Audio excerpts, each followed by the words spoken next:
Diamond Harbour Nehru যুব কেন্দ্রের উদ্যোগে দক্ষিণ চব্বিশ পরগনা জেলার মথুরাপুর ১ নম্বর ব্লকের দক্ষিণী ক্রীড়া সংস্থার সহযোগিতায় কৃষ্ণচন্দ্রপুর হাই স্কুলের অডিটোরিয়ামে আজ ডিস্ট্রিক্ট নেবারহুড ইউথ পার্লামেন্ট 2024 অনুষ্ঠিত হয়।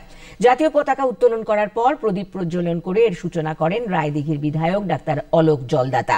ভারতীয় সংবিধান মেনে যেমন সংসদ পরিচালিত হয়, অনুরূপভাবে সেই পদ্ধতি মেনে বিদ্যালয় স্তরে ছাত্রছাত্রীদের মধ্যে সংবিধান সম্পর্কে ধারণা গড়ে তোলার জন্য এই নকল সংসদ।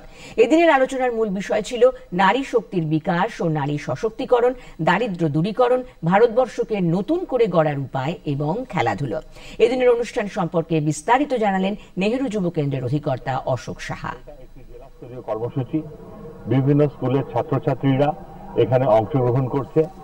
আমরা জানি যে আমাদের দেশের যে সংসদ সেটা দিল্লিতে অবস্থিত, কিন্তু আজকে এখানে আমরা একটা নকল সংসদ, একটা মক পার্লামেন্ট তৈরি করেছি এবং বিভিন্ন স্কুলের ছাত্রছাত্রীরা তাদের যে স্থানীয় যে সমস্যা আছে, তাদের যে বক্তব্য আছে, সেই বক্তব্যকে আজকে এই মক পার্লামেন্টে, এই নকল পার্লামেন্টে, যেটা আজকে এই কৃষ্ণচন্দ্রপুর উচ্চ বিদ্যালয়ে অনুষ্ঠিত হয়েছে, সেখানে তারা মানুষের সামনে তুলে ধরবে।